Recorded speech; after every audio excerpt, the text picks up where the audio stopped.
नमस्कार, मेरा नाम है पीयूष और आप देख रहे हैं दी पॉलिटिक्स मैन। दोस्तों, बिहार ने इस बार विधानसभा चुनाव में पूरी तरह से इतिहास रच दिया है। आप देखिए कि बिहार के विधानसभा चुनाव में वोट प्रतिशत में किस तरह से बढ़ोतरी हुई है और जब जब इस देश के इतिहास में वोट के परसेंटेज में बढ़ोतरी हुई है तो ये माना गया है, ये देखा गया है कि लोगों ने परिवर्तन के लिए वोट किया है। अचानक बिहार में इतना वोट परसेंटेज जो बढ़ा है उससे पूरी तरह से साफ हो गया है, इस पूरी तरह से बातें सामने आ गई हैं कि इस बार बिहार ने परिवर्तन के लिए वोट किया है। मैं लगातार अपने वीडियो में इस बात की अपील कर रहा था कि आप अपने नेताओं को देख करके, आप अपने नेताओं को सुन करके, नेताओं के काम को देख करके वोट करिए और बिहार ने सचमुच इस बार इतिहास रचा है। जो वोट परसेंटेज में बढ़ोतरी हुई है उससे साफ दिख रहा है कि बिहार में महागठबंधन की सरकार बन सकती है। लगातार जो सर्वे आ रहे थे चुनाव से पहले और चुनाव के बाद भी जो सर्वे आ रहे हैं, गोदी मीडिया को छोड़ करके, मैं उसकी बात नहीं कर सकता।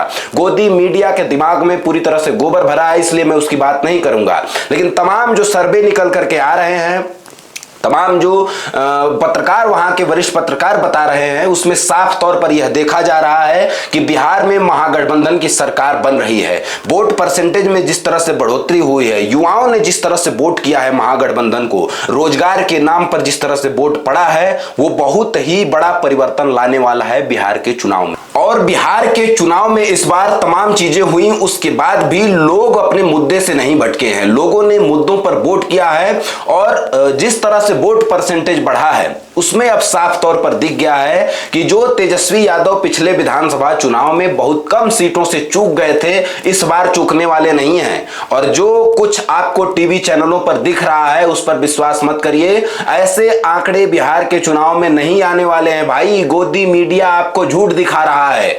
और बिहार के चुनाव में जो वोट परसेंटेज बढ़ा है, तमाम देश के लोकसभा में जब चुनाव हुए और विधानसभा के जो अलग अलग राज्यों में चुनाव हुए, उसमें आप देखिए कि जहां जहां वोट परसेंटेज में बढ़ोतरी हुई है वहां परिवर्तन आया है। और बिहार के विधानसभा चुनाव में भी ये होने जा रहा है। बिहार के विधानसभा चुनाव में महागठबंधन की सरकार बनते हुई दिख रही है। इसका कई कारण है। कारण ये है क्योंकि बिहार के विधानसभा चुनाव से पहले टिकट बंटवारे को लेकर के जो बीजेपी और एनडीए अलायंस के जो और दल थे, जदयू को छोड़ करके, जदयू में टिकट बंटवारे को लेकर के भी थोड़ी गड़बड़ी हुई उसमें, लेकिन जदयू ने उस पूरे मामले को संभाला।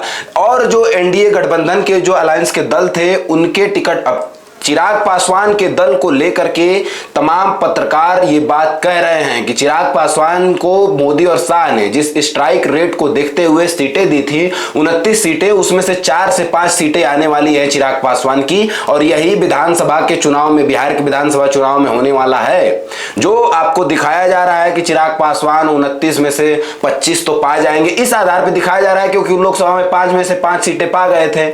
इसका मतलब ये नहीं है कि चिराग पासवान जो लोकसभा में अपना 100% स्ट्राइक रेट लेकर के आए थे, वो विधानसभा में भी 29 में से 25 सीटें पा जाएंगे। वही चिराग पासवान पिछले विधानसभा चुनाव में जब चुनाव लड़े थे तो आप देख लीजिए कितनी सीटों पर चुनाव, मुश्किल से 1-2 सीट पर वो चुनाव जीत पाए थे। अब उस चिराग पासवान को, हालांकि परिस्थितियां अलग हैं, गठबंधन में वो चुनाव लड़ रहे हैं, लेकिन बहुत कुछ बदलने वाला नहीं है। चिराग पासवान के ऊपर यह भी आरोप है कि उन्होंने टिकट जो है वो पैसा लेकर के दिया है और तमाम लोग इस बात को कह रहे हैं। चिराग पासवान का स्ट्राइक वो नहीं होने वाला है जो लोकसभा चुनाव में था। तो गोदी मीडिया जो आपको ये आंकड़े दिखा रहा है, बिल्कुल उस पर मत जाइए। आंकड़े बहुत अलग आने वाले हैं। बिहार ने जो इतिहास रचा है वोट परसेंटेज में बढ़ोतरी करके, उससे अब अलग मामला अलग दिख रहा है क्योंकि बिहार में महागठबंधन की सरकार बनते हुए दिख रही है इन आंकड़ों के इतर। लोकसभा चुनाव में यही आंकड़े बता रहे थे कि मोदी शाह 400 के पार जाएंगे।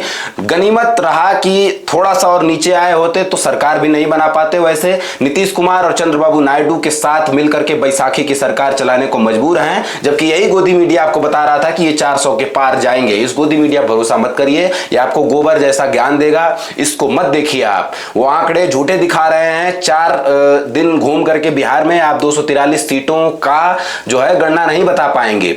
तो अभी धैर्य रखिए, थोड़ा चुनाव हो गया है, रिजल्ट भी आ जाएगा, लेकिन गोदी मीडिया के आंकड़े को देख करके अगर आप दिमाग पर जोर डाल रहे हैं तो मत डालिए, क्योंकि ऐसे रिजल्ट नहीं आने वाले हैं। और बिहार में महागठबंधन की सरकार बनने जा रही है, वो कैसे बनेगी आप देख लीजिएगा रिजल्ट के बाद। आप जो ये पूरा सब कुछ चला बिहार में, और गोदी मीडिया जिस तरह से आंकड़े दिखा रहा है, और बिहार में जिस तरह से महागठबंधन की सरकार बन रही है, उसको लेकर के आपकी क्या राय है, हमारे वीडियो के कमेंट में अपनी राय जरूर दीजिए।